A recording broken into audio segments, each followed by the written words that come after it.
like to call to order the regular board meeting of the directors of Vallecitos Water District for Wednesday, July 15, 2015.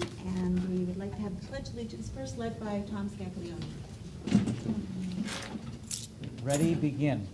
I pledge allegiance to the flag of the United States of America and to the republic by which it stands, one nation, under God, indivisible, with liberty and justice for all. And roll call, please, Diane. Tom, you in a hurry? Yeah. Sure. Director Hernandez. Here. Director Martin. Here. Director Snell. Here. Director Adams. Here. And would anyone care to make a motion to adopt the agenda for the regular meeting today? So moved. Thank you. Second. Been moved and seconded to adopt the agenda for the meeting today. Those in favor say aye. Aye. Any opposed? Any abstentions? Passes unanimously. Okay, oh, sorry, I'm really moving fast. Oral communications. I do. And I'd like to call Mike Hunsaker forward, please.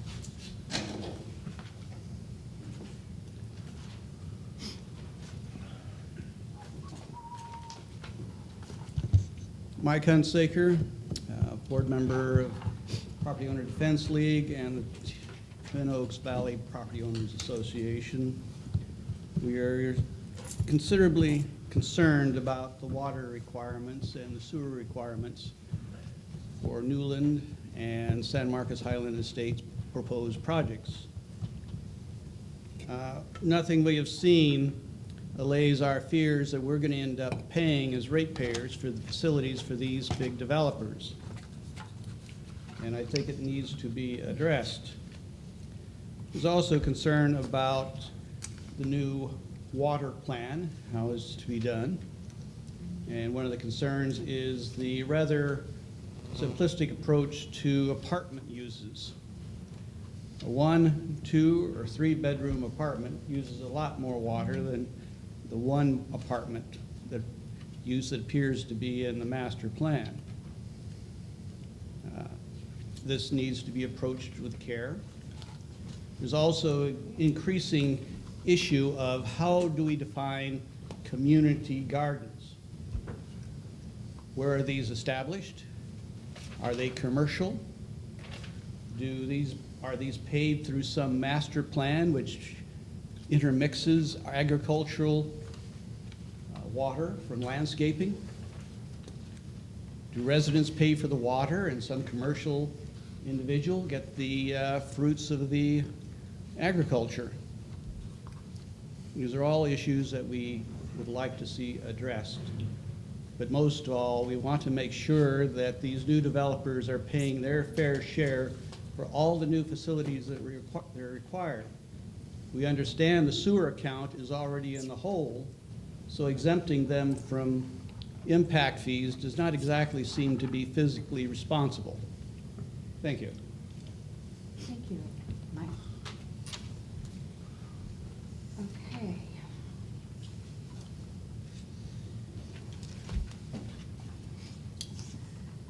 Consent calendar. Is there a move for approval for the consent calendar? Move to approve. Second. Thank you. It's been moved and seconded to accept the consent calendar. Those in favor say aye. Aye. Those opposed say no. Those with abstentions? Passes unanimously. Couple of clarifying questions, Madam Chair. Clarifying questions. Yes, Director Martin. On it, I noticed we have, and I'm afraid to even hear the answer, but Buena Creek Gardens for $3,900, urn installation, safety pump installed, plants, gardening services. I'll have to ask Chris about that. I know we do use the consultant to do some of the yard work, the front yard and maintain. That's absolutely correct. And unfortunately, Buena Creek Gardens basically invoiced us for a whole year's worth of work in one big session. So probably be better if they invoiced us, monthly as they do work, but they did collapse a whole bunch of invoices into one sequence. Okay, an urn installation, and I'm really interested in the pump installation. So that was the replacement of the pump on the right side of the entryway where the recirculating fountains are. And that was really right before we had the academy, and it was, you know, our efforts to make the front garden area look really good before the academy came. And so that pump now doesn't have any water in it. It's runoff of rainwater, and so that side's empty. But he had replaced it using the fluid master, basically almost kind of the insert you would use in a toilet. Okay, thank you on that one. The next question is on total resource management. What page? It's the second page, and they're alphabetical, so it's from TRM. 14. Total, TRM is a consultant that we use for support services, part of the IT on the CMMS, Computerized Maintenance Management System. so that's part of the IT budget? Yes. Okay.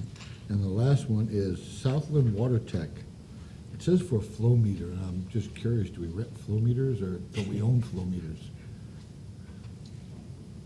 Ed, if you would please come up. That's $7,600. Yes, Director Martin, that was actually part of a budgeted item. The portable flow meter is one we can actually strap onto the outside of a pipe instead of cutting into the pipe, and it reads it through a magnetic flux as it goes through the water. So that's, So we purchased it? we purchased it. We didn't, we're not renting it? We're not renting it, no, that was a purchase. Thank you, that was my question. Thank you very much. Thank you. Is that it? Great. Thank you. Thanks, Ed. Okay. We need to, public hearing at this point. The time and place for a public hearing to consider adoption of a resolution of the Vallecitos Water District approving the sewer service fees to be collected on the tax roll for Improvement District A for the fiscal year July 1st, 2015 to June 30th, 2016. Would you like to bring up the details, provide us the details? Yes, thank you very much. Back on June 17th, we brought this before the Board of Directors for one resolution adopting the annual method of collection. You may recall that this is collection of sewer fees for areas where we provide water service to it. In this case, it's predominantly the Bennett area over on the east side of the district where the Vista Irrigation District provides water service. To the south side of Barham, the 3 mobile home parks that are to the south of Barham that you always see when you drive by. They're actually, one of them's provided service by Vista and the other's by Rincon. So in areas that we provide sewer only, it's pretty hard to actually turn off the sewer lateral if somebody doesn't pay their monthly bill. So the government code does allow us to collect the monthly service charge through the tax roll. So the county does collect that on our behalf, and then they provide that to us in the normal disbursements after taxes are collected. We've been doing this for 30-plus years as a method of collection. You do have to have an annual hearing in case anybody does wish to speak to it. It's a pretty standard thing. We have to go through the public hearing process because of the law. We did notice it in the public notices on July 1st and July 8th as required. I'd be happy to answer any other questions. Does any member of the Board of Directors have any questions? I have one. Yeah, Director Is the Martin? total amount in this report that I didn't see, how much does that actually account for? Do you have the report handy?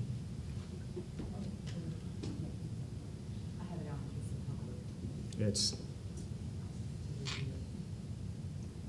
And I know we do it every year. I don't know if that might, less than 2 million. I don't have, how much? Okay, we'll get it from Ann, she's got it around. Okay. It's approximately 1,800 homes, so 1,800 times 12 times, Well, there's some commercial in multifamily, there, it's not easy to. we'll see as soon as she's pulled the report down. Sorry, I don't have that now in front of me. No problem.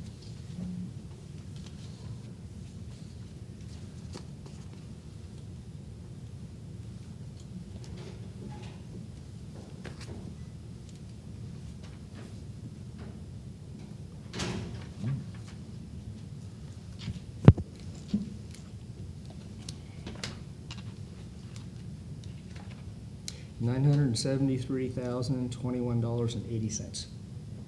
So it's about $1 million. So we get that quarterly, we get that yearly? Biannual, okay. It comes in monthly as part of the property tax roll, so we get a monthly apportionment, but the majority comes in the November and April payments. That apportionments. 973 is the yearly amount total, That's correct? the total, yeah. Great, thank you very much. Any other questions? Does the public, anyone in the public have a question? Okay, then being no other persons wishing to address the board, the hearing is closed. Does any member of the board have any further questions? Move to approve. Thank you. Second. A motion and a second. This is a roll call for the resolution. Thank you. And this will be a roll call for the resolution. This will be resolution 1476. Director Oliver? Yes. Director Hernandez? Yes. Director Martin? Yes, Director Pinella? Yes. Director Evans? Yes. Thank you. Okay, on to action items. 3.1 drought update, begins on page 30, and it will be by Chris Robbins. Thank you, Madam Chairman. Chris Robbins with Water Conservation and Public Information, bringing you good news. As we all know, we're in a level 2 drought in the service area, and we have a need to get a 24% reduction mandated by the state down to us. And you might have seen, I hope you saw, KPVS did a nice article about how the whole region as a whole was doing really well on the region-wide reductions. And basically really proud to point out that our district had a 38% reduction during May, 31% reduction in June. It's been a mild summer, the weather's been cloudy and cool, but still, it's a good effort, a good start to this effort. We're keeping after it. We don't want to let it go and let people get complacent. It's going to get warmer as we get into July and August. And so staff, ourselves, did additional outreach to the top users in our service area, sent out letters to the 500 top users, the ones that are really getting up into Tier 4, that consistently get into Tier 4, just asking them to take advantage of rebates. They could get an irrigation survey through Mission Resources, or just give us a call and we could talk them through some of the things they could do if they have swimming pools, or if they're thinking about replacing their turf. So we've been making follow-up phone calls, and not only have we been calling them, but they've been calling us as well. So it's been a big effort, and quite honestly, considering that we're sending out letters to people that were high water users, the calls I got back were all very pleasant and reasonable. I'm just really glad to point that out, that most of them just really wanted to know what steps they could individually take, what things they could do to reduce their consumption. The graph number 1 shows the production figures, and so water production was down 30% from 2014, and then 31% from June of 2013. Good figures there. The GPCD figures on graph number 2 show that we were down at 84 gallons per capita per day for June, as compared to 119, almost 120 a year ago. So that's really excellent. The board of directors, as you all remember, we added those additional restrictions into the ordinance 195. So citizens need to be doing it only 2 times a week, 8 minutes per station. We've been getting that message out on the snipes, and also in cards that we mailed out to everybody within the service area. So not only do the customers that are getting a bill get the snipe, but we're mailing out to the individual units, like in apartment complexes, so that they know as well. I'm sorry, Chris, I've been under Yes. a rock. What's a snipe? I think I've asked thought that we before. talked about this, isn't Yeah, that? I forgot. Are we chasing around in the woods or I whatever? forgot, yeah. It's the envelope where the text goes right on the inside and outside of the Oh, envelope. okay, which you showed us, okay. And Yeah, it's red, in yeah, red, and it really, I just forgot what it was. yeah, it's a funny term, and Thanks we for all, trying to make it part you of know, our English language. Snipe hunt, yeah. On graph number 3, you've got the calls. This is kind of interesting. What did we have? 344 in May and 340 in June. So it really drove up those calls for both customer services and for water conservation staff. But interesting that it was so consistent from month to month. And then financially, You know, the less than happy news is the 18.3% less than what was budgeted. So reduction in revenues. We've got a 3 million favorable with variances and favorable operating variances, and budget to actual comparisons through June net out to an unfavorable budget variance of almost 1 million, 0.9 million in operating income. But 9.6 million is available in replacement reserves, and so that's kind of mitigating some of those variances. So love to take questions. I had two. One, how are the early morning patrols going? Is that, So they're going really well. I think, I don't know if it was brought up, but Rosie Arcia, who used to work here as a customer services manager, so she came back temporary, works 2 days a week, helps with the data entry for us. And so she's been a real big help because we got behind immediately just because there was such a mass volume that we had to do data input on. Same types of things, mostly irrigation runoff. And then we followed up with the field crews to give them additional information on what we're looking for, really trying to make sure that there's excessive water going into the gutters rather than just damp sidewalks at the edges of the lawn or turf. Just following up. okay, and my second question was, and this is really probably, you won't know until the future, but when you send out to these top 500 users, is there any anticipation of watching them? And if they begin to reduce, do they get happy calls? Yeah, well, absolutely. In fact, Assistant General Manager Tom was pointing out, hey, we need to do some positive follow-up. And there are some that have come down, and in fact, there was a second analysis that was done, and when I was looking at some of the data, I'm getting ready to make the phone call, and then looked online and saw, oh boy, they jumped down. So the data had been extracted, but then as it got time and the data gets manipulated, but then by the time I was getting ready to make the phone call, the next meter read was in, and boy, they had dropped off quite a bit.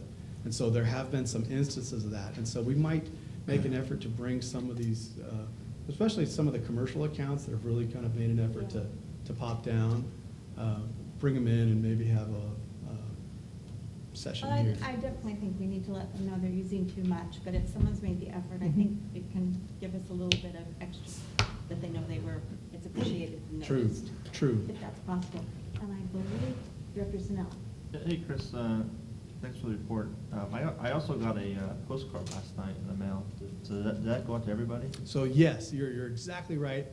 And that went to beyond just people getting a water bill or a utility bill, but went to apartment complexes and maybe the individual stores. Oftentimes, like at a strip mall, you know, there's an entity that owns the property and pays the bill, but this is getting it to the individuals at the individual mailing addresses within the service area. So it went much. But did it go to everybody? Because that had been a single family home, so. Mhm. and Yeah. And I got it, so we went to all of our customers. Yes, yeah, it was kind of a, kind of a double whammy, just trying to punch it home beyond the snipe.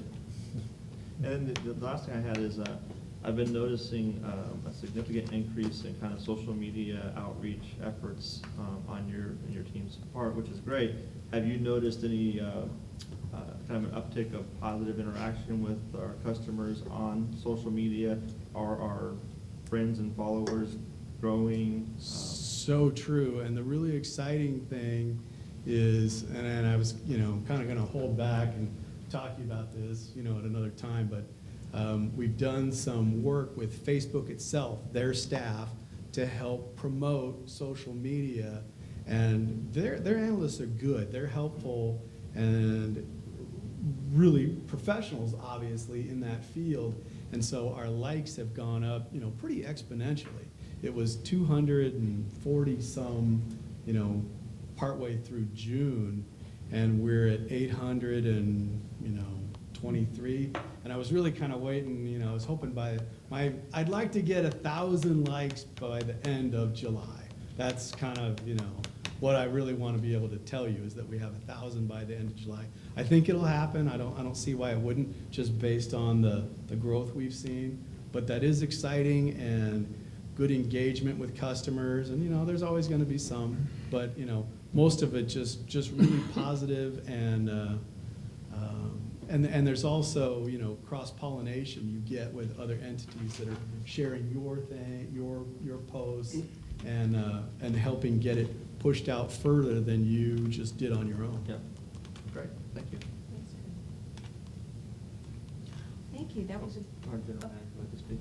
If I might, as Chris was saying, we've approached this from pretty much, you hit it every which way there is. And when you do that, you make mistakes.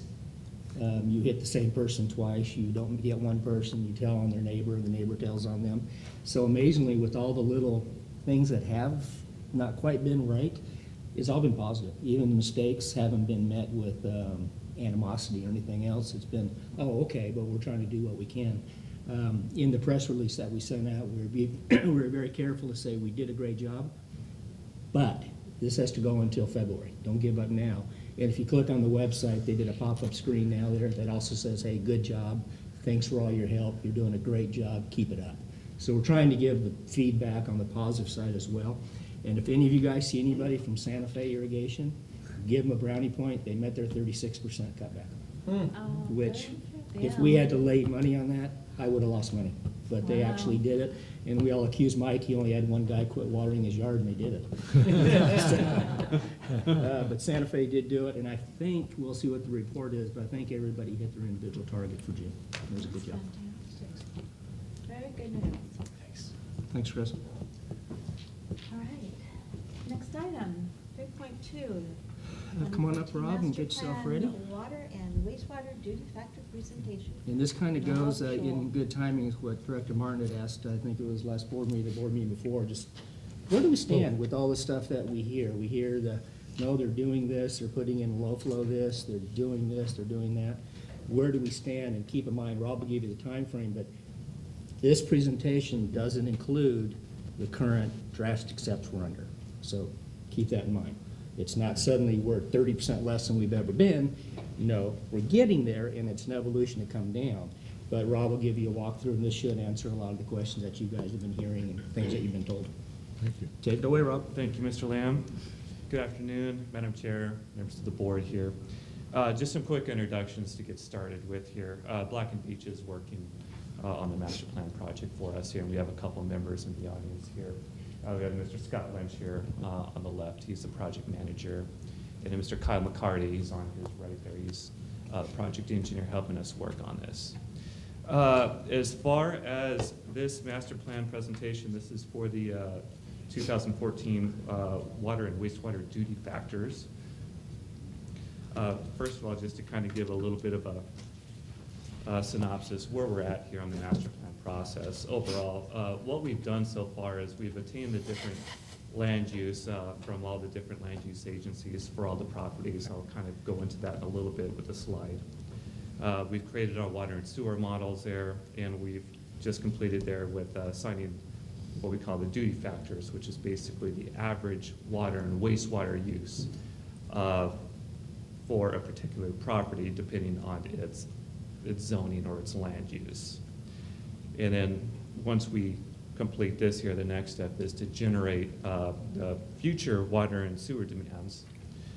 And then once we combine that there with our established design criteria, we'll be able to phase in projects here. We'll come up with a capital improvement program.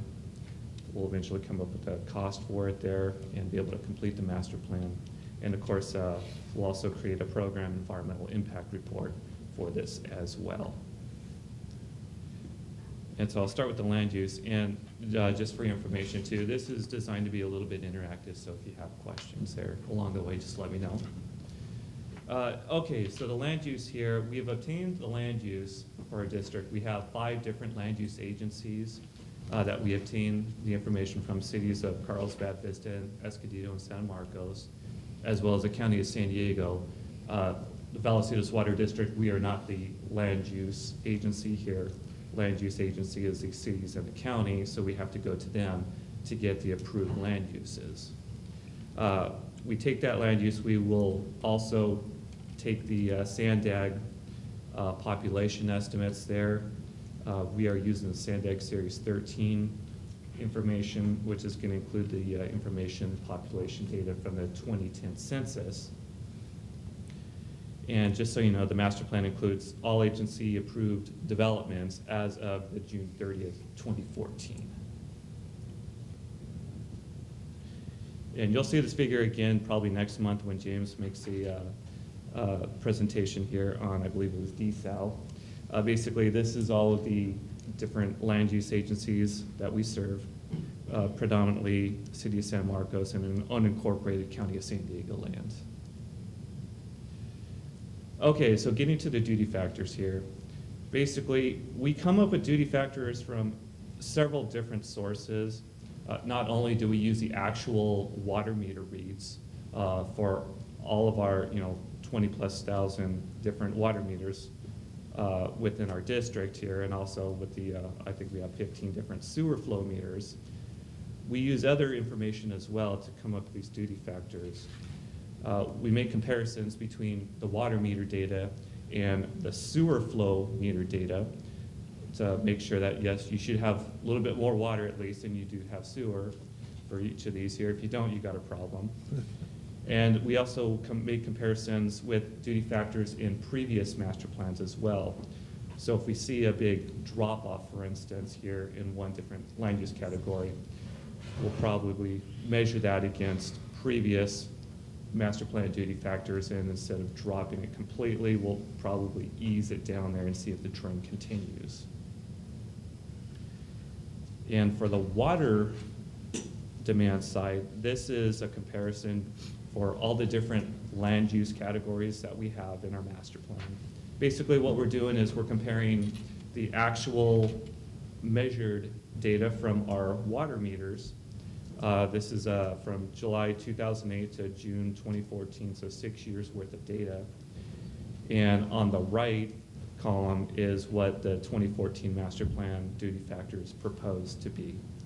You'll see it's very close in most cases here. And if I go to the next slide, you'll see this is a historical comparison between previous master plans and how the duty factors have evolved through each master plan. Yeah. Yes, sir. Dr. Mark. Do you use the same duty factor for sewage? Will there be No. another chart showing something like that? Yes, sir. Yeah, we'll have another for sewer actually, because it's going to be substantially less in most cases. So as I read it now, open space, the duty factor is 200 gallons per day, per acre? That's correct. Open space, Yes. non-used open space. We actually have a few services there to what's considered open space, and we actually have water demands for those. And that can be used here for like establishment of like mitigation land, for instance. Usually you have to put a few years into it there, you have to water it there, it has to establish in order for it to take. It's usually a short-term. So if there was 1,000 acres out there somewhere, they would have that 200, that would automatically be assigned to it even though there's nothing there. If it's an open space, yes, sir. Okay, it's 200 assigned to would it be- and we have the water to handle it, supposedly. Right. Okay? Mhm. That's all. So there's a number to everything already, Yeah, including open space. yeah. Yes, that goes into, and if I might just to go back, just to explain when Rob says he's not giving himself and the consultants credit, but imagine 22,000 meters. We're looking at every meter read for every month for 6 years, and they get down to analyzing that. But it's not only that, we actually assign that water to each individual parcel that it comes from. If you used to do master plans 20 years ago, yeah, we're gonna use 20 million gallons, we divide it by 20,000 acres, boom, that's your gallons per day per acre. That's the way it used to be, so it's much more refined. And the sewer is actually what they call parcel level loading, is they put the demand into the sewer pipes where the sewer will get into the pipe. In the past, when we did it, if we knew we were gonna flood 10 million gallons, we would take the 10 million gallons and stick it into the top of Twin Oaks, and it would flow all the way through the system. So you had pipes all the way out that were way oversized. Now we actually, it's down to literally flow and demand is right where the demand and right where the parcel is. Getting pretty Okay. definitive on where the demands are. But, if I can just Yes, continue, so I'm pretty sure. I'm surmising then that whether it's right now zoned open space or right now zoned ag, it has that water demand built into it already. Yep. That's correct. Okay, Right. so there's already some water designated to be used there. Mhm. Yes. Okay, thank you. And is the open space just land, or is it designated open space? Is there a difference? Are you talking like vacant land, for instance, that just Uh-huh. hasn't been developed? Yep. Right. That's, no, That will that's- depend on what the zoning code it could be developed. Mhm. Exactly. So yeah. when it says open space, it's almost always been designated that it is open. Correct. Mhm. And Director Hernandez did have a question. A little more clarification on open space. Developments have a required open space within a development Mhm. wherein they have to landscape it, they have to do things to it. Is that different from an area which is put into a conservancy, if you will, where it's native, can't touch it, not gonna use it? Is that a different definition, or is that also included into open space? If it's an area, for instance, that needs to be mitigated, let's say there. Yes. And it needs to be preserved here, that's all going to be dedicated as open space here when it comes to our duty factors. And when it comes to like, if you have like a house, for instance, Right. there, and you have a slope that was cut into, for instance, so they're trying to establish it. No, that's gonna be part of the residential lot, for instance. But if I had a project half a dozen years ago, and we were going to have to dedicate a large portion to a conservancy, and it wasn't gonna be touched, we weren't gonna mitigate it, we weren't gonna do anything. It was as is then, and it's as is now. Is that also considered open space? Yes, it is. Well, I think we Yes. should look at that, because that area doesn't require any water, doesn't have any water now, not gonna have any water ever, because it is put into the conservancy as a mandate by virtue of a development. So I don't know why we would add 200 gallons per acre per day to a property that is never going to be watered ever, because it's in perpetuity. So I think we need to look at that a little differently. It's, if I might, when we get to the acreage, you'll see that it's a very small amount of property, and it's a very small amount of water that we look to. The reason we're doing it is, unless it is a dedicated, like you're talking, and we don't even know that until after the project comes in, gets turned into us, and then we get the final project. So that's why there's a very small amount of it. And so when that actually happens, there's no fees. There's no cost for it, because we don't put a meter to it, so you're not paying for it. It's just, we don't want to have land in the middle of the water district that, by virtue of something that happens today, which can be changed, doesn't have an allocation of water. Yeah, So I it's a understand. planning factor, but so there's no fee for it. There's no meter required for it, so they don't pay capacity for it. Okay. I'm sorry, did we just change slides? Oh, sorry. No, I'm still on the water duty comparison here. This is the second slide. There was a first slide prior to this, or I'm going Yes, crazy. yes, where it compares, Thank you. Yeah, good. there you go. But, Yeah. and Director Sinat, I had a question when you finished.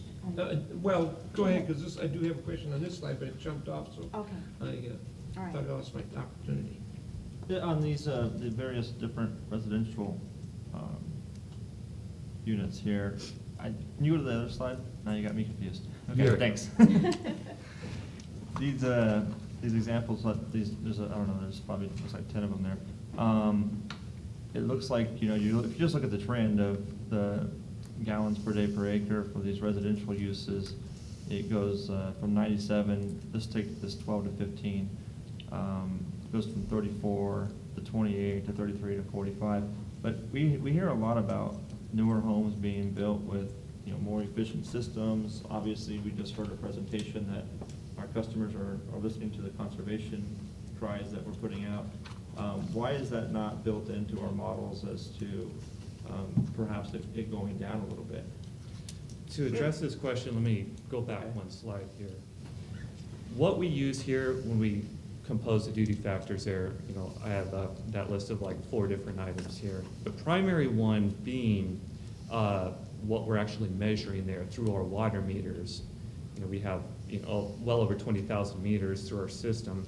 And basically your middle column here this is what we're actually seeing out there. When you take the water use for each of these different land use types, this is the numbers that we're actually seeing within the last 6 years. Now, in the 2008 master plan, we used another set of 5 years worth of data there. So in some of the residential here, and I'll kind of touch on this here a little bit later on, especially when it comes to the like the medium density residential, we are actually seeing slight increases since the 2008 master plan when it's come to the water use for those different land use categories.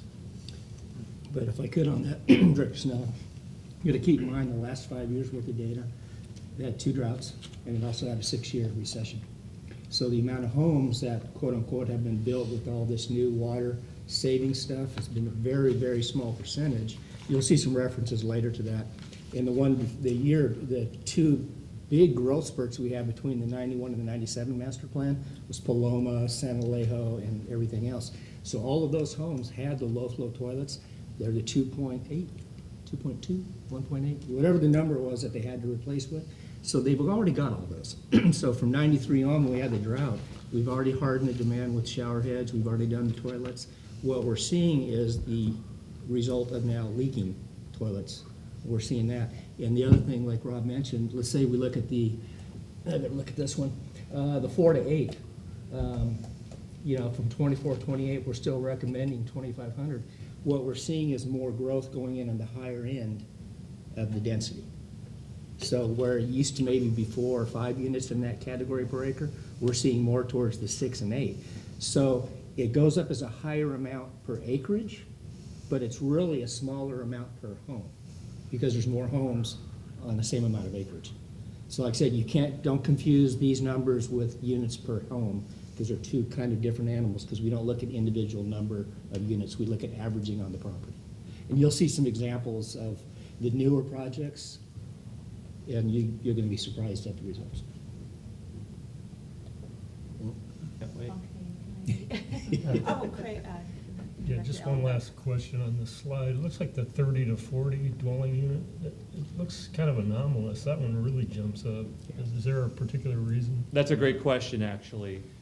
When it comes especially to this very high-density residential, historically, Vallecitos hasn't had a lot of these really high residential uses in it there. This is kind of a new trend here. So we don't have a lot of data. Yeah. We don't have a lot of data to show it. So I think there's approximately 10 acres worth of property in our water district within that land use category. But obviously, when you compare it there with what you have in the 20 to 30 and what we have in the 40 to 50 range there, it doesn't make sense for us to do a dive here just for that we expect to have a nice general trend. Okay, thanks. Well, Director Martin. my question, and looking at this, great numbers, by the way. You guys do fantastic jobs. Thank you. We're using my crystal ball. I see most production now going to happen in Vallecitos Water District is going to be residential 12 to 15 or larger. That's going to be the bulk of the future. My crystal ball. And that mixed use stuff they're building. Right. Yeah. I mean, that's just the way it's going to happen. So it seems that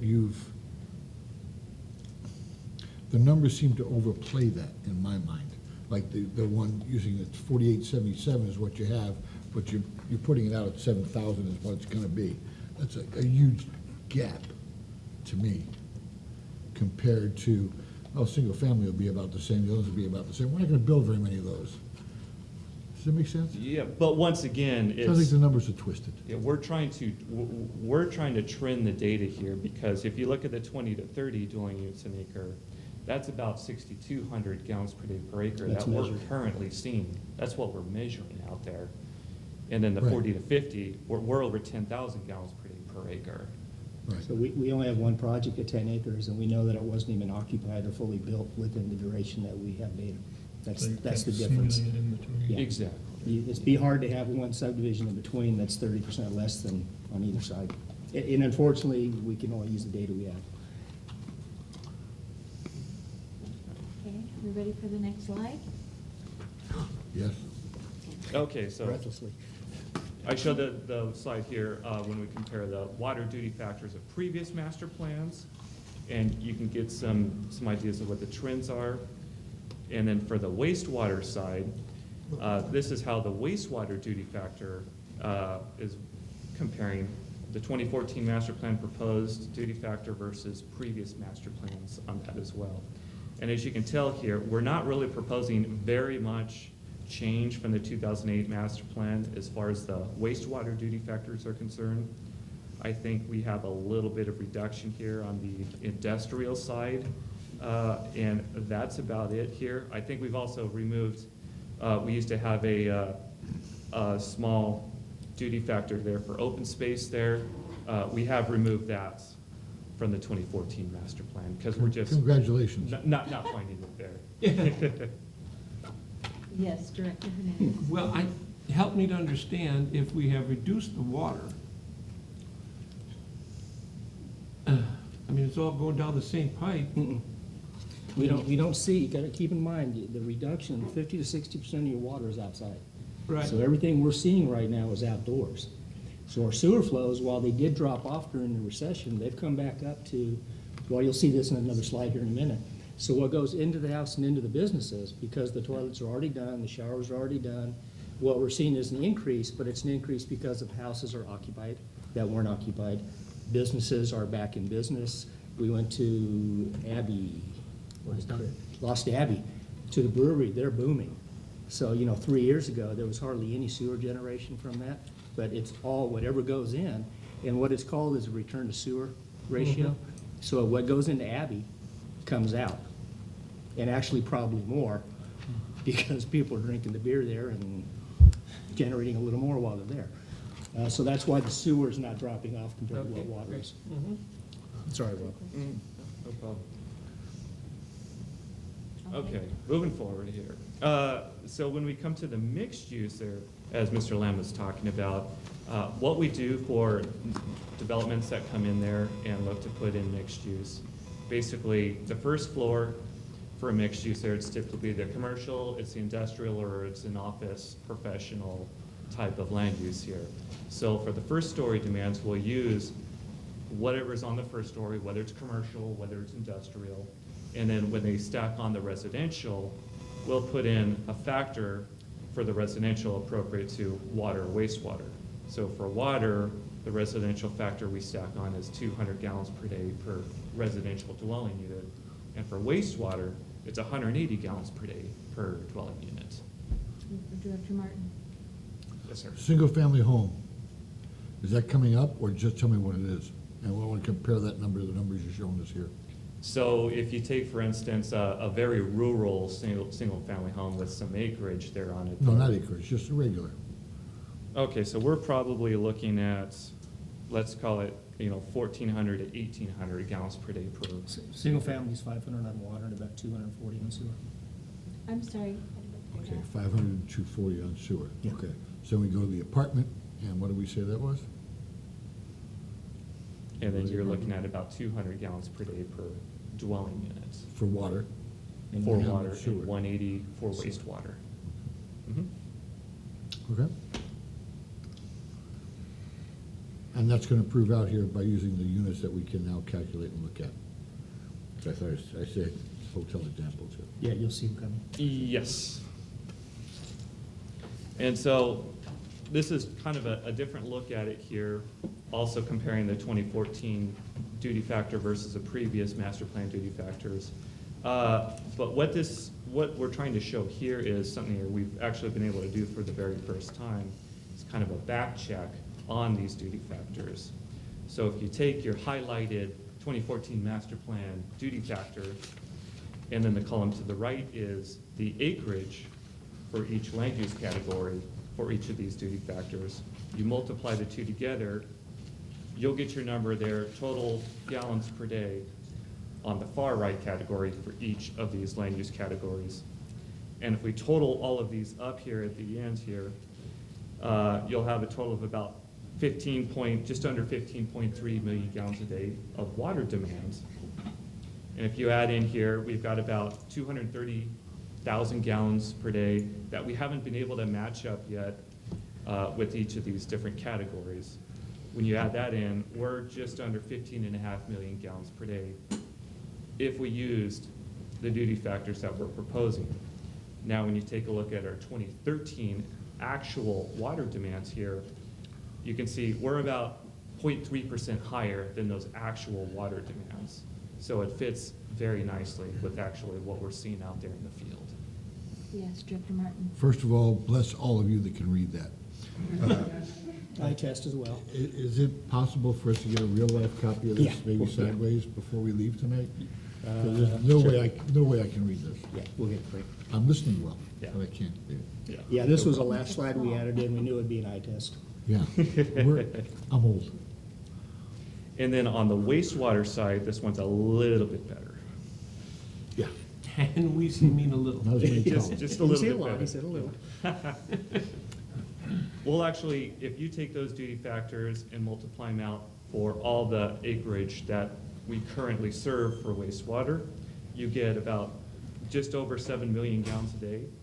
When you compare that to the actual fiscal year 2013, 2014 data, again, we're about 0.3% higher than those. So those numbers work out very well as well on that. Did one of these charts show how much water we used in open space last 2008?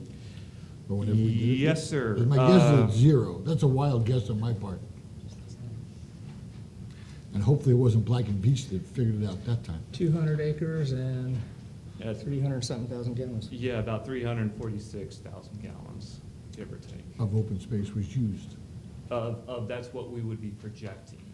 projected. It's not much. I mean, it's such a small number, Right, but we allow for it. right. Same as you do for ag. And just a question, okay, so some of the open space out there is probably zoned ag. Yep. I'm guessing. Yep. So it's being allowed more because it's zoned ag.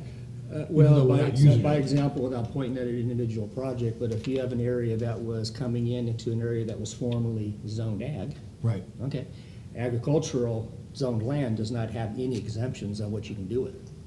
So if there's 2,000 acres of it and we allow 2,000 gallons a day, they get 40,000, 400,000. I keep forgetting how many zeros they had. Oh, It's 40-something amount of acreage. Okay, so if then the project comes in and now there's 1,000 acres that is open space that can't be used, right. okay, that's fine. But we had allowed X gallons for that total area that's incorporated and allowed for in the master plan. That's why we put water to each and every square foot of property, so that we know we have water accounted for. Thank you, thank you, thank you.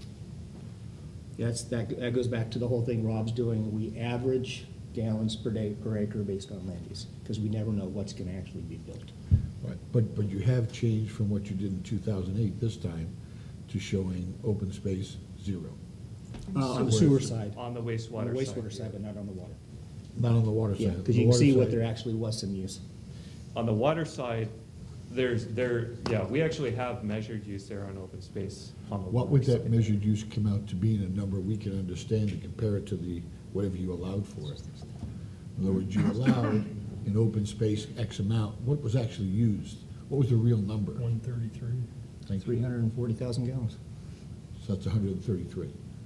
Oh, no, the 346, that was what's projected if we use the duty factor to that land there. No, I understand your question there. It's right Look, there. I can work on getting you that number. Okay, because the actual would mean where we could potentially be today. It's right there. Next to the bottom, third from up. So 133. 133 is the actual. Where do you see that? I'm sorry. Oh, I'm Open sorry. space, line Yeah, it's right there. 25. Oh, I'm Right on the sorry. graph. Open- I see what you're saying. Oh, here. there's, Yeah. yeah. Measured. Yeah, on the gallon per day per acre, we're actually seeing about 133. Oh, okay. Now, keep in mind, these are the properties here that, we currently, it's within our service area. Now, how does that happen? I guess I'm saying, if it's designated open space, who's using water on it? Probably the management company for that. It happens quite often, actually. They have a mitigation project, for instance, here. They need to establish some, whether it's coastal sage scrub or there's some other type of vegetation community, for instance. You have to remediate, you've got to go in and take the old stuff out and regrow it. You have to maintain it for 5 to Is 7 the years. potential of, I don't know the numbers on it, and I know we don't use that much unless we have a really big wildfire, but is part of that water in the wildfire, because we don't know what to use, is that also apportioned? No, this does It's a not portion of include everything, huh? wildfire demands. No, sir. Oh. No, this is gonna be establishment here of communities for whichever type of mitigation projects, for instance. And keep in mind, this is only dedicated open space that is there that we know, and it is dedicated and called open space. If we've got, the city shows this big old 160-acre piece of property left over, and it still is called residential such and such, that's what it gets. Right, whatever it's called. Whatever it's called. Whatever it's zoned. We right. don't make that determination. Right. Yeah. So again, in the scheme of things, you can see the amount of water we've used and allow for this. It's gallons compared to the total demand. It's kind of a meaningless thing. But again, you don't want land within your jurisdiction that's not accounted for in one way or another.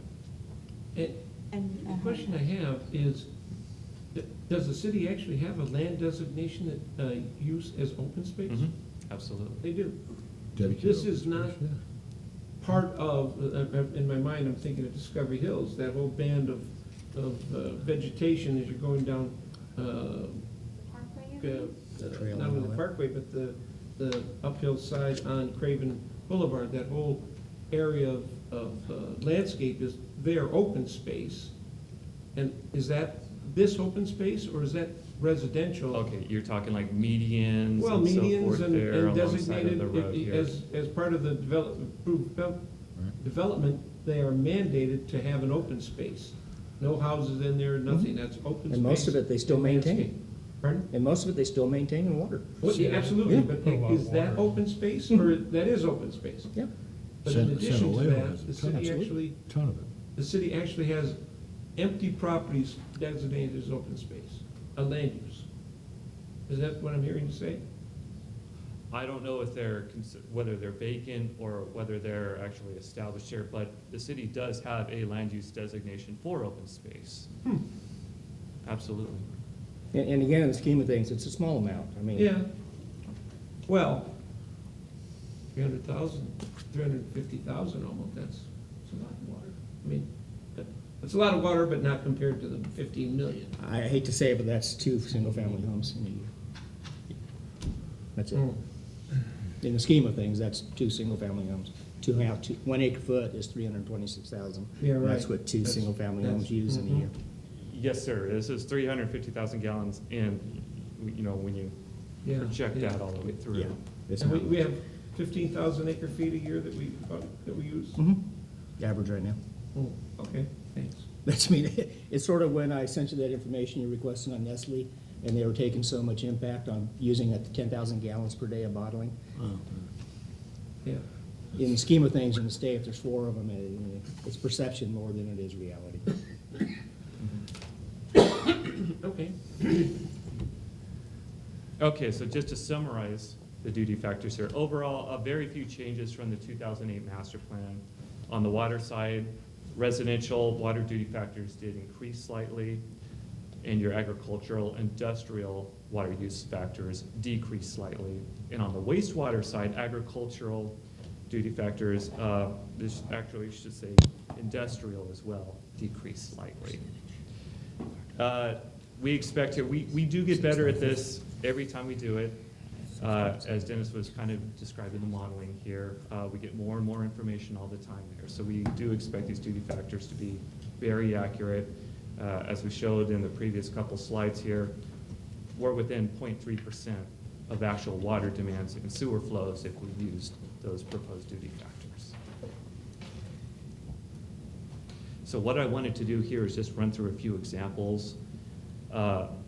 First 3 examples here will be kind of these mixed-use developments here that we've been seeing recently there, and then I'll run through a hotel example as well. And these examples are set up here where you've got basically your users here that are on your low side for water, and then as I go through the examples, you'll see is we got a middle of the road and then a higher end user here. So for instance here, Not calling out names of actual developments here, let's just say here, we have a newer mixed-use development in the University District area. The land use breakdown is, you've got 62 residential units on about 0.89 acre of property. And then you've got another 0.63 acre of property that's a mixed use, it has commercial on the bottom with 48 residential units stacked on top. So your average water demand for this, and this is from our records starting in September 2012, when it came online. Residential is using about 99 gallons per day per dwelling unit in this example here. But if you looked at 2014 alone, that water use is actually about 119 gallons per day per dwelling unit. And the most likely culprit on that there is, as these residential units become occupied here, your water use increases. Commercial side, about 800 gallons per day per acre used there in 2014 alone. Water use increased to about 1,100 plus gallons per day per acre. Madam Chair? Oh, sorry. Yes, question. Not knowing what you're talking about, which mixed use it could possibly be, aren't there some of those units though that have 8 people per unit? Honestly, I don't know how many people are in We each have of no- these we have units no here. I idea. don't No even idea, want to no idea. speculate. You what? We have no idea, no way of knowing that. I'm just, okay. These are more of, as Rob indicated, we have no idea of even knowing what the occupancy rate is during that time period. So that's when they started, it's 2012. So they could have been not even populated yet, and they could now just starting to be filling up. But you can see the trend of what we're actually seeing. And again, the reason we don't give names, the same as we won't pass out information Sure. to the press or anything else. Sure. Sure not gonna put it in PowerPoint. No, I understand completely. I just, if the one I'm guessing at is the right one, they have quite a few multiples of people in each because of the type it is. Might be the third one that you see. Keep going. Okay. So example number 2 here. This is a more established mixed-use development here. It's got about 6-7 years under it there in the Richmar area. So for this example, land use breakdown, you got about 120 dwelling units on about 3.63 acres. You also have another 0.94 acre of straight commercial property.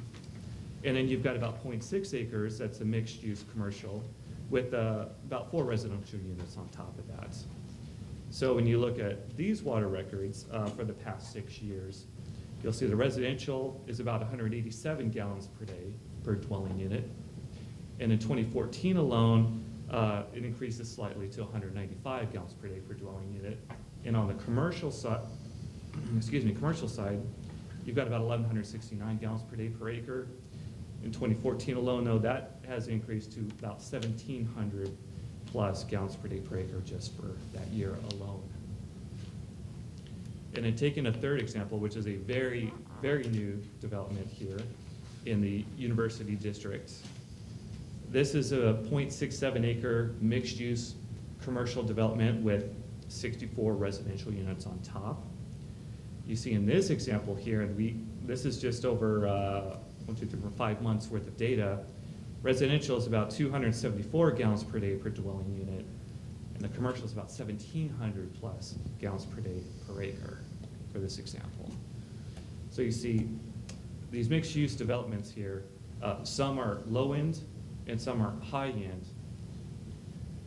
And so if we kind of take these examples here and then you average them together here, we're about water demand about 186 gallons per day per dwelling unit on the residential side, and commercial here, it's about 1,250 gallons per day per acre. If you took just the 2014 demands for both of these though, they would all be much higher. And they would probably be very, very close overall to what our proposed 2014 master plan duty factors are of 200 gallons per day per dwelling unit for the mixed use residential and about 1,500 for the commercial. Questions on this slide? Yeah. Yes, Director I have one. I'm just surmising, I'm trying to figure out why that major jump in example 3. And I'm guesstimating, looking at the time element, that could be partially perhaps when they were being built and we're using water trucks and we're using, I don't know, is that construction time? These are all, well, there could be a factor to that, but as Rob indicated, what we're seeing is just even in 2014, for some of these that are that have been established for years. Yeah. 2014 is I saw that jumping one. up substantially, and this is a brand-new one that's just built, but it does include, but you gotta remember, this newest one that you have, number 3, there's hardly any landscape. So it's not like they were using water for developing Oh, yeah. landscape. No, I agree. And then construction water is not considered when we calculate this. That's a separate meter, that's a temporary meter. We consider that part of our overall water use, but it doesn't go to a land use because it's temporary by nature. So this just goes to show you, I know you've heard a lot of things over the years, and these are actual meter reads. These are not things we're dreaming up, they're not based on other agencies or theories, these are hard, firm numbers. So I mean, what you're seeing is not necessarily that demands are not dropping off, as you indicated, Director Snella. What we're seeing is more per acre. So the gallons per day per acre are going up, but the gallons per unit are also going up because there's just more of them. So that's what we're seeing, is not necessarily that there's less water use, it's just higher density requiring more water per unit, per acre. So, but these are 3 current examples of this new stuff that has come in, that's the new construction versus what we did years ago with the shower heads and the toilets and all that good stuff. So it's a trend that we're seeing. And again, this doesn't reflect what we're seeing right now because of the emergency regulation. That will kick in if the trend continues for the next 2 or 3 years. We will see everything drop. That's why we do the master plan in 5 years. Yes, Director Snell. Yeah, I understand, General Manager Lamb, that this is not a perfect science, and we're looking at dwellings per acre. And I'd be kind of curious, though, to see in a future meeting if we can get a report of looking at, one, say, 1,000 square foot apartment that was built in 2015, and versus one that 1,000 square foot apartment that was built in 2006 or something like that. And I understand, there could have been a drought going on. I mean, we're never going to have this perfect comparison, but I would just be kind of curious because and this is out of the realm of our purview here at Vallecitos, but there's been a tremendous amount of rebates that have been offered over the years to get people to convert over to this. You hear kind of the warm and fuzzy stories that our homes are more efficient and using less water.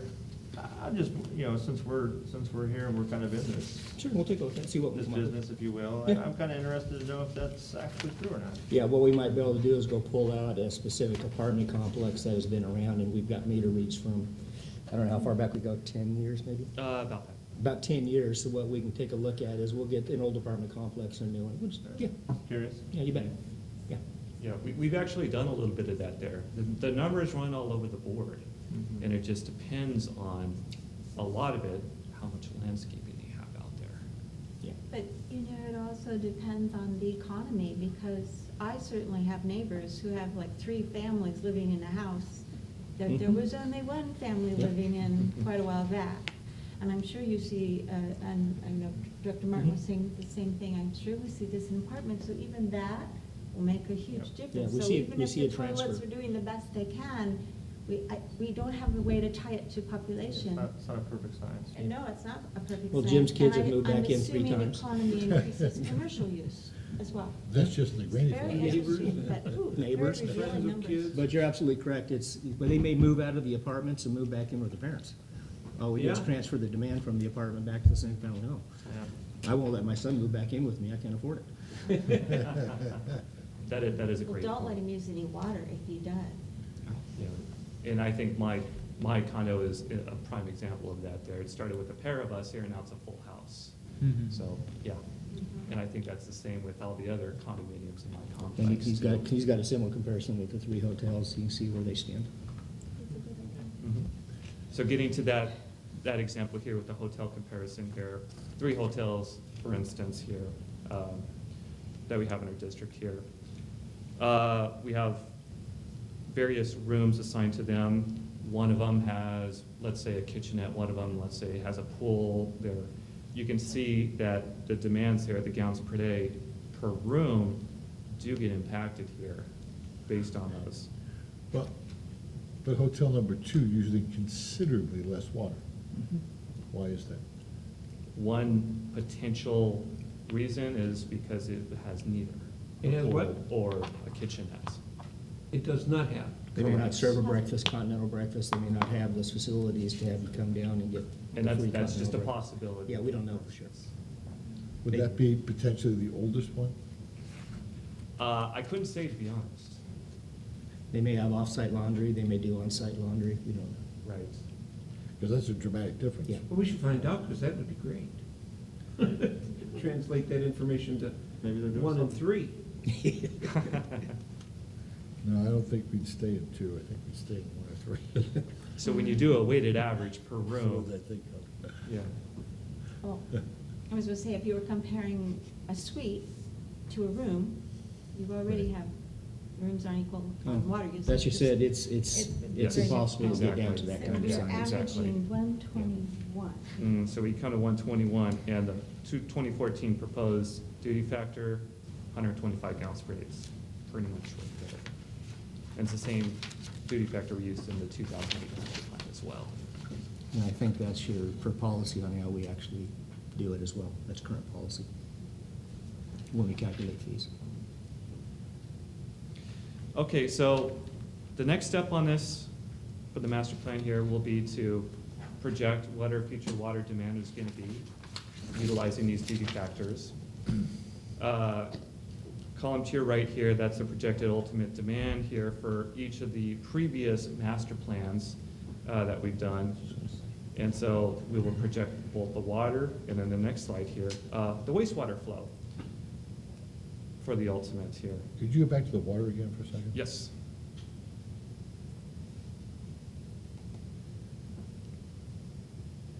(2008) 18.3, projected ultimate 34, okay. Gotcha, thank you. Gotcha. Director Ellenthorpe has a question. Yes, sir. Yeah, when you take these water demand projections, do you apply some kind of water loss factor to get to sizing of capital facilities? Or is there enough slop in the numbers that you really don't need to do that? We have approximately a 4%. 4 to 5%? Water loss factor here that is included, yes, sir. Okay, Mhm. thanks. That runs pretty consistent with our annual budget.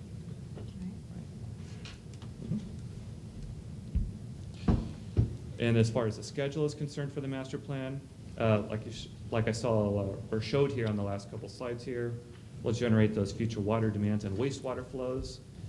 Then we'll start to phase in every 5 years here what we think we're going to need as far as improvements here, and we'll come up with a capital improvement program. At that point, my plan is to come back to the board here, make a presentation on that capital improvement program, and then we can generate costs, complete the master plan, hopefully early 2016. We'll complete a program EIR shortly after that there, and hopefully be before the board to request adoption of the master plan and program EIR in August 2016. And that concludes That my was presentation. a great presentation. I know Director Martin has a question. Great for you. presentation. Could you go back to the one we seem to skip, the future sewer flow projections, the one just prior to this? Mhm. Yes. Okay, so obviously, Meadowlark kicked in here somewhere, I'm assuming, because you went from projected ultimate 18.7 to 13.3. No, that would have been, one of the key things we had between 1986, that was a master plan that was never adopted. Just to go back in history for the board here, prior to 1986, we only had a water master plan. We had a most of you guys know Jack Kubota? Yeah. You've met Jack? Believe it or not, Jack did our original sewer master plan planning in 1961. And the treatment plant is at the current site of San Marcos High School. We were looking to buy that property for a sewer treatment plant back in 1961. No history for you. So 1986 was the first time we did a combined water, wastewater reclamation master plan. It was drafted, never got adopted. Between the 1986 and 1991 master plan, we found that we had put a lot of sewer meters, testing meters out throughout the entire water district to calculate our I&I, inflow and infiltration. These guys weren't here, that's why I'm giving this part of the history here. So we had a much higher projected sewer flow back in that era because we had a higher I&I coming into the plants, into the system. Again, from a historic standpoint, it used to be cheaper to build a bigger treatment plant than it was to fix I&I. So you may recall the whole impact fee thing, Director Hernandez, you were on the Encina board 3 years ago when we adopted the new master plan for Encina. And because we've gotten our I&I under control, our peak is less. And because our peak is less, we no longer have to build a new ocean outfall. So that's the trickle-down thing. So the reason you have higher flows between the 18.7 and the 16.4, that was a trend over about a 10-year period of the sewer collection crew sealing manholes, checking for I&I, replacing broken pipes. The interceptor that you guys have approved for the last 2 years going behind Lowe's and all that, got rid of the old Techite pipe. So that's where all of our inflow. So we have a much better number on our flows. So you can see the last 2 series of master plans have been very consistent because we have very little inflow now and we have a very good handle on our sewer. That's why the number dropped off so much. It wasn't that things have changed that much, it's we've controlled the I&I so we have better numbers. That's the reason it's come down. What the 13.3 will be, or what it'll be this time, we don't know. No. It will be different because we're going to, how far out? Well, these are ultimate numbers, all of these are. Well, are they all ultimate? Oh, okay, Yes, yes. sorry. Okay. I would There's a go, question mark. Yeah, we haven't calculated yet. that would be the next step. That's What the are we next step. capable of handling? We own 12 point, One. how much? 12.1. 12.1? Yes. We own 12.1 total. Which was through 2030, we didn't need anything because we had 12.1 already built. So we're 1.2 short of ultimate Someday, assuming someday. nothing changes. Okay. Yeah. Assuming we don't increase metal lar in the shooting. Oh, no, I mean, assuming land use doesn't change. Right. Yeah, that's the difference. But metal mark makes a difference? 'Cause you- Yeah, we have 7 point. Yeah, sorry, that's a land outfall. Yeah, that's 12, I'm sorry, capacity. we have 5 MGD at Meadowlark, and we have 7.54? Yeah, 7.54, so we have 12.54 MGD of current treatment and disposal capacity. Okay. Our ultimate right now, we're projecting 13.3, so we got 0.7, 0.6 someday. Okay, thank you. I conclude that. That's it. It was an excellent report, very informative and great question. Board, oh, you have more? Oh, I have a question, Oh, yeah. I'm so sorry, go for it. Part of the master plan was strategic focus areas 6 through 6.4, which were resource exploration, alternative water sources, reclaims, integrated water plant. Are we gonna get a preview of those? Probably the latter part of next month, Okay, or maybe early September, but we're going through that right now as well. all right, Yep. and how will that be delivered? Are we gonna get the preliminary? or- You know, I think on that one, Director Hernandez, because that's a separate thing that the board wants to talk about. Right. We will probably get your preliminary handed to you at a board meeting, so Uh-huh. it's public, and then we'll schedule a workshop. Okay. Because that's one that you guys really need to get your hands on and get around, because it's gonna drive things, Absolutely. not now, probably not in the next 5, but in the next 10, 15, 20 years. But we'll do a separate workshop for Oh, that. good, good. All right, thank you. Another question? Nope, that was it. Thank you, Rob. Thank Now, you just for very much. information, status where we're at. Great job, Rob. Yeah, very nice. Thank you, Rob. All right, 3.3, this would be John. I think John is, Would you mind taking a 5-minute break? It's a I would lovely love that. idea. okay. Lovely. Just to cover indirect costs for fiscal year 2015, 2016. Will that be you, John? Yes, it will. Racing up there. Could I ask a question to start? Director Martin, you may. Thank you. That was it. Yeah, my question is this, and maybe I'm just perceiving this wrong, but it seems to me it was just last year that we came forward with this cost of service survey that we hadn't done for 10 or 15 years, and we were woe behind, we really need to catch up, we really need this. So we approved it. We had a few workshops, as a matter of fact. Maybe it was 2 years ago. But we had to, and then last year, just when we're looking at the budget now, we're talking about water, and I bring up, well, the cost of service, we increased that. Then I hear from staff, well, that doesn't mean anything, there's not much money in there. Now we're looking at cost of service again this year, when we didn't look at it for like 10 years previous? Different animal. We're on Oh, two- Different animal. If you let him explain what this is. Okay. Yeah. Yeah. I was gonna say, I'm lost in what you're saying. Let's see. Listen. Okay, John, you try to explain. Okay, what this is here, the overhead rate is, it's an annual rate that we derive based on the adopted budget. And the purpose of this overhead rate is to recover the costs that aren't directly incurred but are indirectly incurred. For instance, when someone hits a fire hydrant, we send our guys out there and there's materials and we know their hourly rate, but there's also other costs as far as the benefits that are paid and the processing of the invoice to recoup the costs of that person hitting the fire hydrant, follow up with the insurance companies and that. And what this overhead rate does is help us recoup all of those costs. In that cost of service study that you had mentioned in 2013 gave us a formula for how to calculate that rate. Prior to that cost of service study, we actually had 3 overhead rates, one on labor, one on materials, and the other one Services. was on services. So what they did was the consultant suggested that we just use one rate on overhead to cover everything, and that's what was adopted in the ordinance 192 back in 2013. So what we have this year is we did the calculation based on the adopted budget, and we come up with an overhead rate of 212%. Last year in 14-15, it was 188%. The reason for the increase was, as you remember going through the budget process, salaries were kept flat for the most part. And what went up was the benefits, the PERS and the health insurance went up, and thus the increase in the overall rate. What this staff report is asking for and recommends is that the board establish the overhead rate at that 212% to fully recover costs. So it's not a cost that gets passed on to our ratepayers. It's not a cost that gets passed on to any developer or anything like that.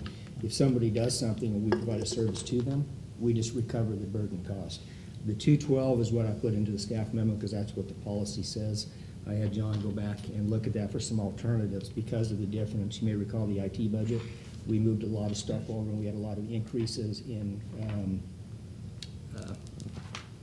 licenses Licensing fees. and all that stuff.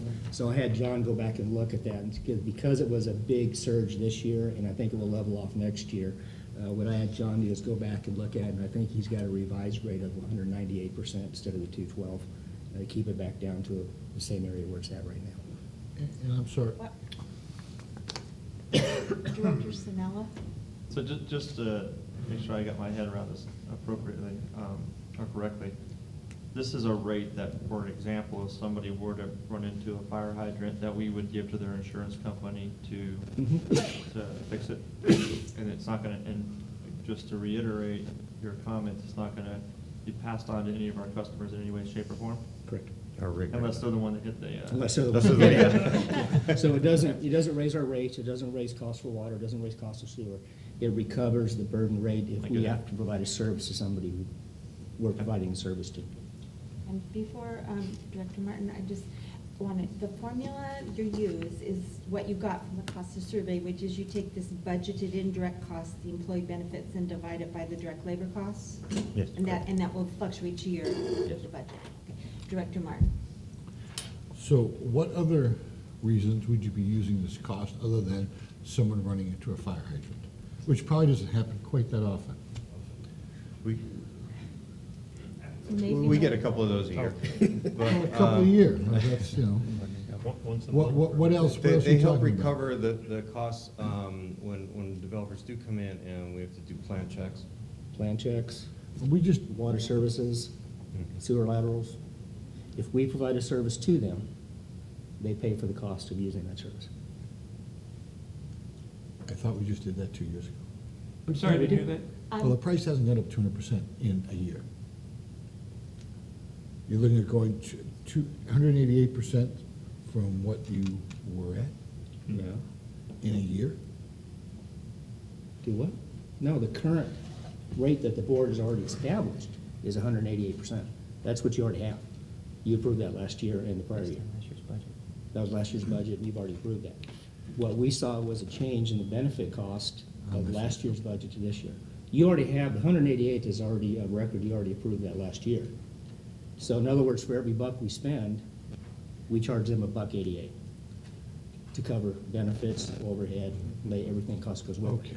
So now it's gonna go from 1.88 to 12, but we're recommending, after we looked at, only be 1.98. It's only 1/10 of a tenth, yeah. I didn't understand that we were coming at, starting at 188. I'm sorry, oh, yeah, I thought that's we were what going already at is currently. 212%. No, Am I no, crazy? we're already at 188. Thank And you. we're recommending 198. Makes as a lot more revised. sense. Yeah. Good clarification Thank you. there. Thank And, Director Ellicott? Do you have more history other than just last year? Is it because you just did that study, you only have the 1 year? That's- With 1 year going back. We only had 1 year going back, yeah. Well, there's one other year. There's one other year in 13-14, it was 194.7, Okay. 194. I was curious as to what it, So 188, 194, we're gonna be recommending 198. Yeah, so, I'm sorry, well, it's already at 188. Yeah, we didn't go up 2.5 times in cost. Okay, that's, Yeah. Madam Chair, I'll make a motion if everybody's done asking questions. We do, but we have Oh, we have a speaker. A speaker. Mike Hunsaker?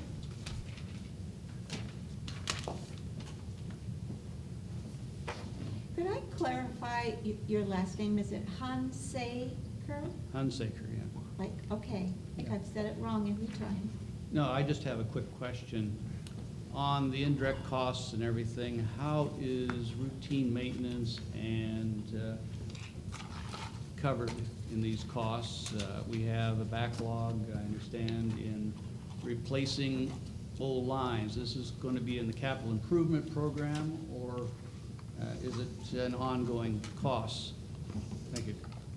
I'll address that. Capital obviously comes from capital facility fees. We don't spend that if we don't need to, if there's no growth. Replacement comes out of the current ratepayers. So once it's built and committed and we take it over, we own it for life. The only revenue source we have obviously is replacement through water and sewer rates. So that's where we recover the money for And that. this rate is specific only to labor, right? Labor, and then, That's- yeah. that's the And then- denominator. And then that's the denominator, then the other part is the benefits and the indirect costs associated. Well, yeah, with but Yeah. labor in general is not. Yeah, there's no capacity in here, replacement money or anything else. Okay. All right, So And the- I'll move to approve as presented by staff. okay. I have a motion and a, If I could Second. clarify that, With the 1.98. 1.98. Thank you. Thank you. and a second. Thank you, Dr. Martin. This is roll call? No. No. Those in favor say aye. Aye. Aye. And those opposed? Any abstentions? Passes unanimously. Thank you. Thank you. Okay.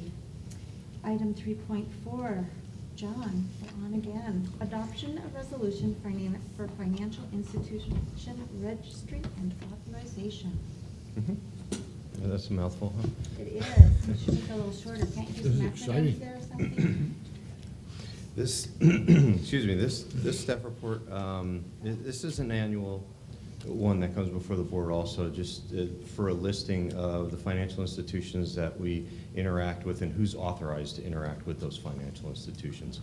Ken Gertie's retired, therefore, to be official, to take him off that list, that registry. Other than that change, that was it. That was the only change that we had there, was to remove Ken from our general checking account. That's low. Guy leaves, you cut him. It doesn't take long for you to leave and you get wiped from the Forget. record. Who's taking his place? Actually, good question. I know. We have 4 people. We had 5 with Ken. Yeah. Uh-huh. And we still have 4 without him. So it's Dennis, Tom, myself, and Rondi that are authorized to sign. So we won't replace him. Oh, right, Yeah, Randy. Ken who? James, his name tag's gone and James already moved in. We have a motion to accept the resolution. I need a second. Second. All right, thank you. It's been moved and seconded, and this will be a roll call vote. Resolution number, This will be resolution 1477. Director Ellicott? yes. Director Hernandez? Yes. Director Martin? Yes. Director Sonoma? Yes. Director Evans? yes. Thank you. All right, now we'll move on to reports, and you're on, Mr. Lamb. A couple of things just real quick. Water use, I'm having Ed's staff check this every Monday just to see what our trend is. We're between 35+% going into the first 2 weeks in July. 35%, give or take, reduction in July.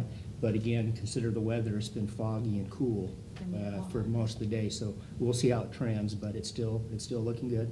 We'll all be at the Water Summit tomorrow morning, 7:30, if I remember correctly. We have a table, should have our name on it. Diane sent out a reminder and everything, so it should be there for us. James, Tom and I will be there with you for the meeting. You've got the employee luncheon tomorrow, 11:30, so that should give you plenty of time to get wrapped up from there and get back over here. You've got the workshop on Monday at 4 o'clock to go over the communication plan, so we're cruising along on that. One article came out today in the news, the most hated state in the United States. Guess. New Jersey. New Jersey. Rightfully so. Little side note there. I know I hate it. Just came back. Jersey boys didn't do much for us, Jersey did boys they? didn't do much for them. Just got an email from the Water Authority, very good news. I'm gonna steal the director, the chair's thunder here. Dennis just sent out a email.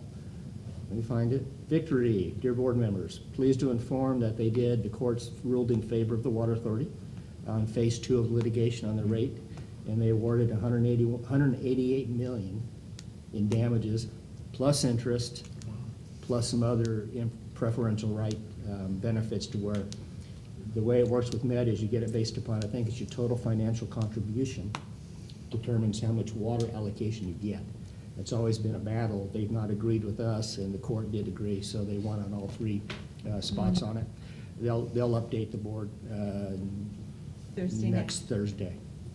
Does that also mean, maybe our legal counsel has, does that also mean there's only like 12 years left of litigation? Yeah, right. I think they're at the appellate court right Yeah. now. I think they're already at the appellate court. This judge, this federal judge, he has moved this thing through in record time. And he's So, been phenomenal. yeah, getting there pretty quick. So that's good news. Director Lamb. General Manager Lamb, just out of curiosity, how will that, if that actually gets paid out to the Water Authority as one of their member agencies, do we stand to gain from that in any way? Absolutely. Yeah, absolutely. What they will do is they'll make a determination when that does come back as to if they want to refund the entirety to all the member agencies pro rata, obviously based on the amount of water we purchased. They may do a combination of build their reserves back up that they've depleted to fight the litigations. They'll pay themselves back for that, which is paying us back. And then they'll look at proportionally divvying it up. That'll be a decision up to the board probably within the next 3 years. Thank you. And, yes, Yeah, following up on that, and that also means that non-water authority Met customers elsewhere in the system, their rates are going up. Yeah, that's just like we do. There's a no net sum difference. So if the board changes how we do something here, we shuffle the pie, how we collect it. So Met's the same thing. Met has to have X dollars. They charge X for their water. So what happens if they shed $300 million a year off us, the other They got to pick up 24, the tab. the other 23 or 24, they've got to pick it up. So what happens is I think it's mostly transportation costs and the way we've been arguing and how they've been charging it. Because, so when the transportation cost drops for us, it has to go to them. Must be spread. And if it doesn't go to them, Someone has it to goes pay. to commodity, which if it goes to commodity, some of it will come back to us. Right. So out of 300 million, there might be a 200 million net difference, but we're waiting to see how that goes. And of course, that doesn't end it, because then we still need to go to the rates for the next 2014, And that may, They might- and if they've just adopted They the may same say no, or thing, they there may may be a decide. third phase of the lawsuit saying what you just adopted is illegal, which, you know, that we did the pass-throughs. So those pass-throughs that we just passed through, you may not have been legal. We'll let that ferret out wherever it goes. That's all I have, the rest will be closed session. Thank you. I have no report. Well, I no longer have a report either, so therefore, we'll go to Encino Waste. Good job, Dennis. There was no capital improvement Canceled it. committee this, capital improvement? All right, and how about policy and finance? Yeah, I attended the Policy and Finance Committee on, I think, the 7th. 7th. July. And there were main obviously mainly two items. We received the auditor's first communication on behalf of the board for the annual audit process. And we also recommended a resolution to the board for approval for appropriating funds for fiscal year 2016 operating and capital program budgets. And that was it. Excellent. All right, director reports on travel, conference, and seminar. Director Smith. Yeah, I attended the San Diego North EDC monthly meeting.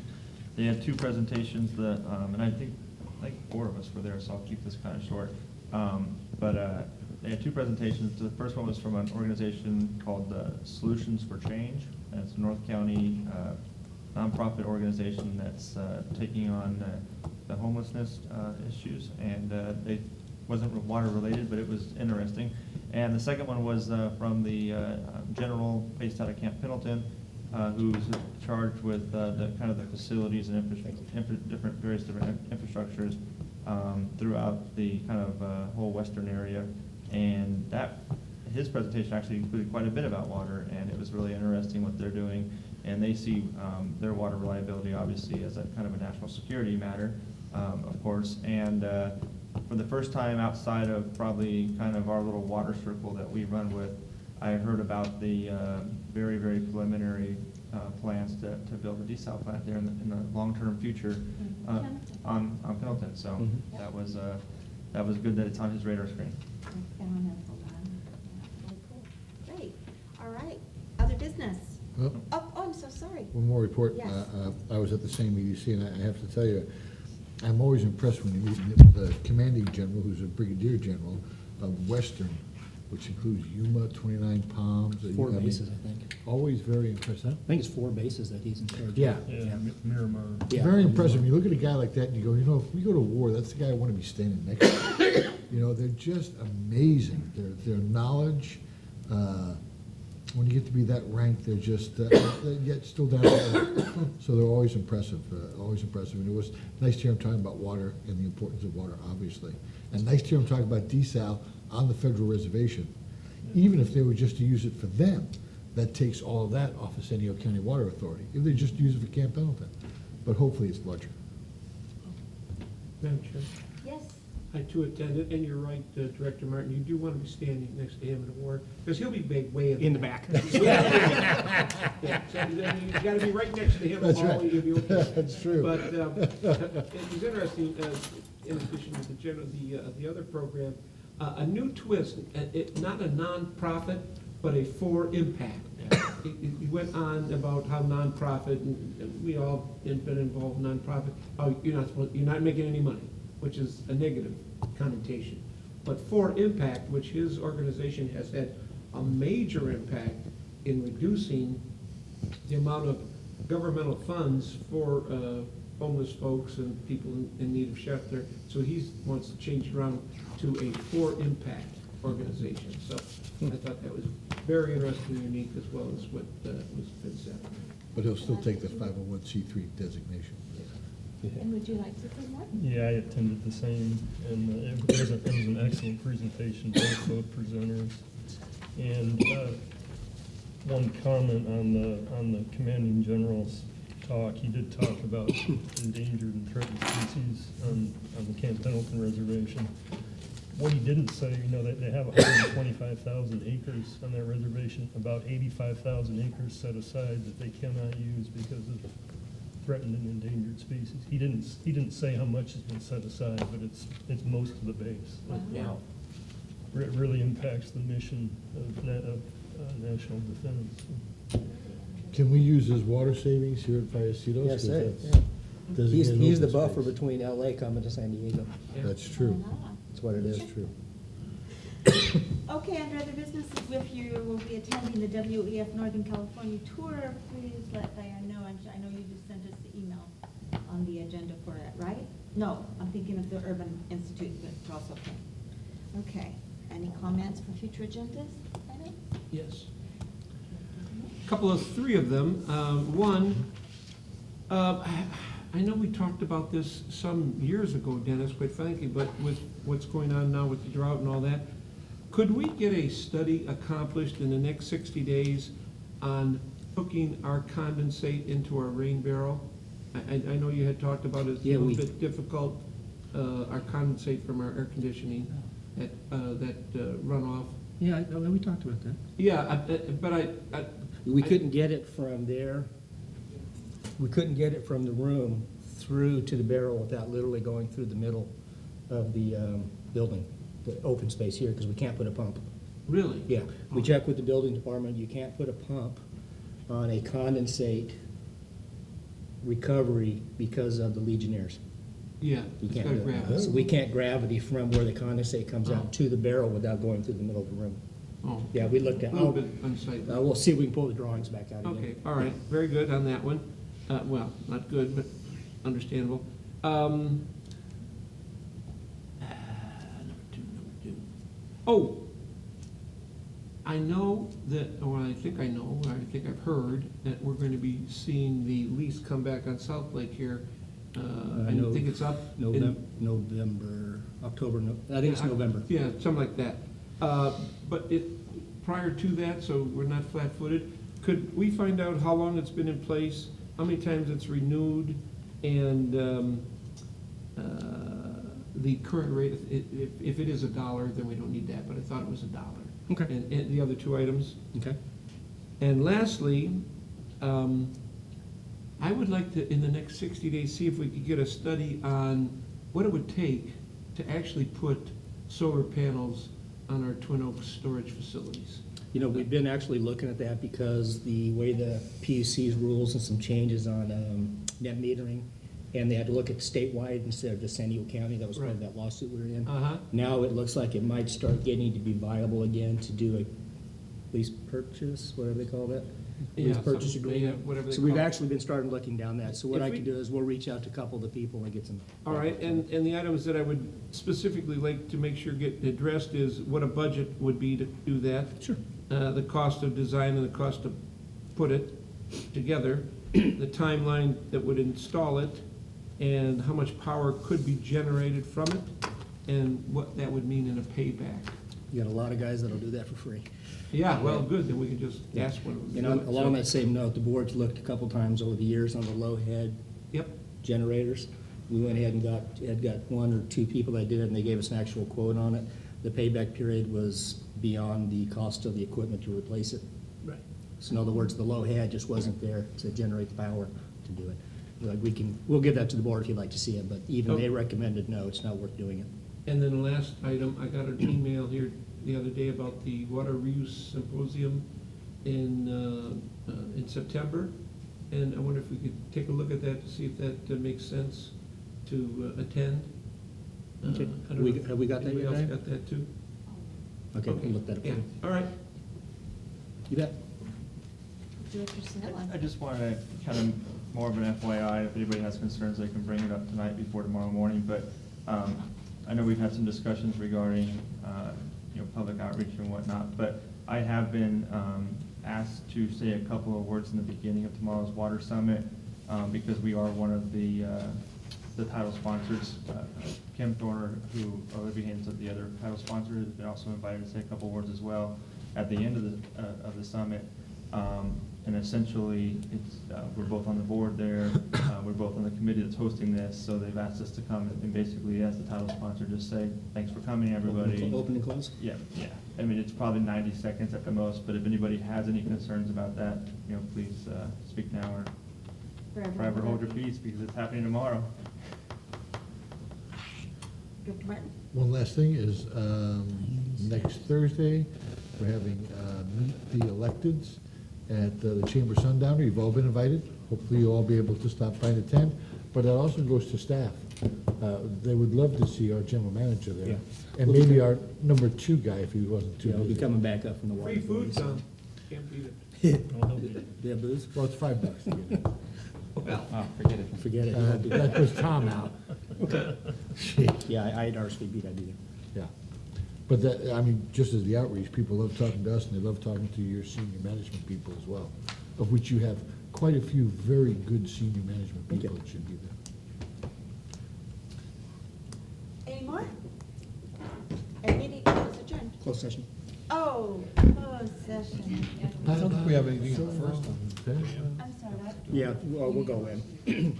That's Move not to the go into first, you closed didn't want session. Jim's We, second. we don't Motion need, second, who would Yeah, like to go? maybe All we those in were favor having say it, aye. right? Aye. Correct. Any opposed? no, Any use abstentions? it. And closed Well, session? no, no, we didn't.